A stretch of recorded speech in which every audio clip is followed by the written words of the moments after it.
Okay, alright, my bad. Tape delay right there, but well, welcome to the CWC Cruiserweight Classic Finale Review. You know what? I should have done episodes during week by week with the Cruiserweight Classic, but I guess I could have waited to the end. And there were a lot of people in this Cruiserweight Classic. A lot of people that were known, probably from Ring of Honor, some a little bit of NXT, some a little bit of TNA. From guys like Cedric Alexander to Rich Swann, even guys from before that were in the WWE like Brian Kendrick and Tajiri. And you had guys like TJ Perkins, some people sent out like Grand Metalik, Zack Sabre Jr., I'm sure everybody knows, Kota Ibushi, a lot of people, but that's just to name a few. But we got to the final four tonight. And we kicked it off with Grand Metalik versus Zack Sabre Jr. in the semi-final match where pretty much Metalik won with a pretty much with the Metalik driver to beat Zack Sabre Jr. in the ring 1, 2, 3, which they put on a good match. I thought Zack Sabre Jr. was really probably going to go on to the finals, but I was surprised Metalik was like a dark horse in this thing. I liked Metalik, but he got better and better every time in one of his matches. And I was somewhat surprised to see him maybe near the final four and going into the final. And another one that was next was Kota Ibushi, which everybody had their money on to probably win this whole tournament, to go against TJ Perkins, or like I said earlier, other known as Manic or Suicide from TNA. They put on a spectacular match. Another great match was that I think the thing was insane when Ibushi and Perkins were just hitting each other out there, and he did that, hitting him with that knee, but his legs pretty much got caught into that leg lock by Perkins, then put him into a crossface with, making Ibushi tap out. I think Ibushi would have won this whole tournament, but Kota Ibushi never signed a contract. He never was signed to be part of the Cruiserweight division on Raw. I think if he was signed, he probably would have won the whole thing and stuff, so we know he won't be on Raw, and he has to work to New Japan Pro Wrestling, and everything. I believe he's still part of. But yeah, people already knew he never signed. So I guess he just wasn't gonna win the whole tournament then, really. Because listen, a lot of these guys are going to Monday Night Raw for the Cruiserweight division. Rich Swann, Noam Dar, Cedric Alexander, Tommaso Ciampa, Johnny Gargano, TJ Perkins himself, Brian Kendrick, Grand Metalik, anyway, there's Jack Gallagher. I don't know if I missed any names after that, but those are just the names. That probably is all the names that are going to the Cruiserweight division on Monday Night Raw. But like I said, he never signed, but they still put on a great match. In the finals, we were going to see TJ Perkins versus Grand Metalik. Tommaso Ciampa and Gargano went against Noam Dar and Cedric Alexander. They also showed Sasha Banks, Bayley, Rich Swann, Kalisto, and Jack Gallagher in the crowd. As they put on a good match, just still fast paced, and kind of went by in a way with Tommaso Ciampa or DIY Ciampa and Gargano winning the match, which they still are technically on NXT, but they will be part of the Cruiserweight division on Raw, because I guess they still are going after the NXT Tag Team titles against Revival. But they put on a great tag team match as usual, beating Cedric Alexander and Noam Dar, so that was great. But as we got to the main event, they talked to William Regal.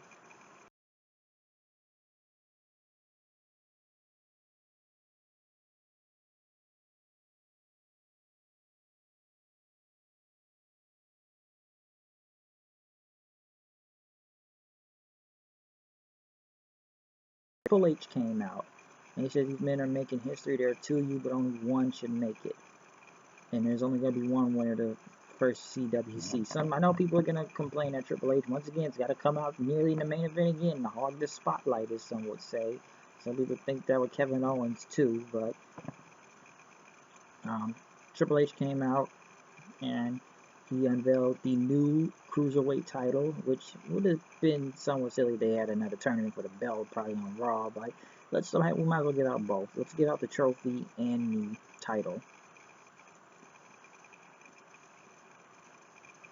But The Cruiserweight title, I will say this, it looks better than the Universal title, but I knew it was going to be the color purple, okay? I knew it was going to be purple. And People Channel, thank you, Hunter. My thoughts on the belt, the new Cruiserweight title belt. I like the belt. I know some people are going to say this is another belt that, once again, you could still, make on 2K16, most likely, and I'm sure people are going to be able to do that. But it does look better than the Universal. It's better than another giant W where all the belts nearly look the same and stuff. But do I like the old Cruiserweight belt than this one? Yeah, and I can understand that they made it purple and stuff, so I'll give it that and everything. Which it still looks good. I don't hate the belt, and I don't like the belt. I like it better than that Universal crap. Don't get me wrong.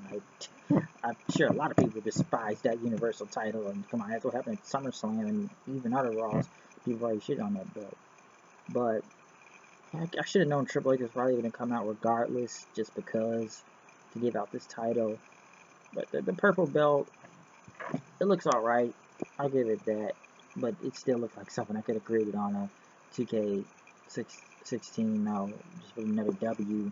And I was almost at the shape of the Ring of Honor World title, it looked like at a point. And it almost, I won't say it reminds me of the X Division title. It's almost like the X Division when you put the X on, except their color's green. But this purple one, you just have a purple belt with just a W. Well, not a W, but at least some other stuff around the W with metal plates, silver or platinum or whatever color it is. But it does look like somewhat of a better title, and I'm trying to get along with it. I'm trying to like it. I don't know if I want to shit on it or not, because I already crapped on the Universal title. Like I said, well, I crapped on that belt regardless. But I'm trying to give the Cruiserweight title, a little bit more credit. I'll say that. But in the main event of the Cruiserweight Classic, we had Grand Metalik versus TJ Perkins, which was a 60-minute time limit, and holy shit, it was a great match. It was great. It was a great match, but it ended up with TJ Perkins winning with the whatever his finisher, that submission with the leg lock right there, the knee bar, pretty much making Grand Metalik tap out. William Regal and Triple H came out to crown the new Cruiserweight champion. They pretty much held his hand up as they both left the ring. In Perkins pretty much was interviewed and talked about having a key around his neck, before where his last place he lived, he was going to be evicted. He never wants to go back to being homeless again. But, there were 32 people in this, and there's Pierce. But, every single one of them are his heroes now, too.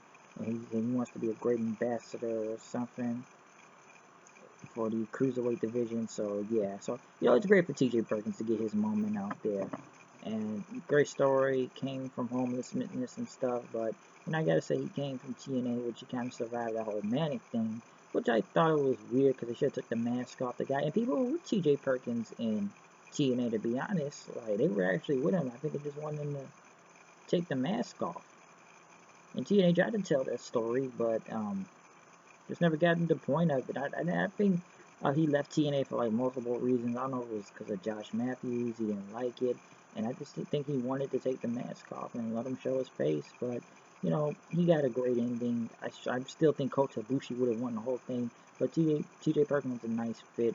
Some say they made him into a star tonight. And I know some people argue with TNA made him into a star. He never really was that big of a star in TNA. He was there, don't get me wrong. He was really great and I liked him. But all I can remember from him being in TNA was just being Suicide. And he was getting bigger at one point after that whole Revolution thing with James Storm.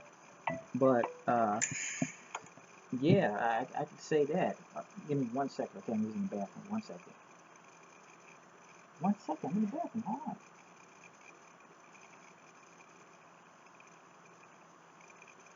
Yeah, sorry for the phone call, but like I said, it was great to see him win. I hope these things go out Raw for the Cruiserweight division. I worry about them because they're on Monday Night Raw. Let's get this straight. They're on Monday Night Raw. If you got Vince McMahon and Kevin Dunn around here, it's not a good fit. Let's hope it's not one of these things where it's going to be good for the first 2 weeks and then we're going to get bull crap after that with the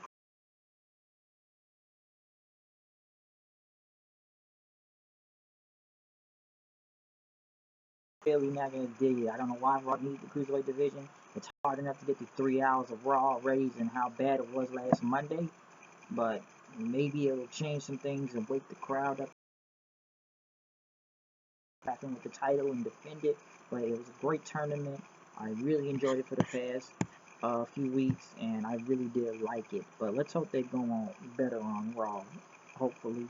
But you know, like I said, it's worried because you got Vince and Dunn over there, and you can't trust those guys. But I'm out of here. I'll see you guys later. Peace out.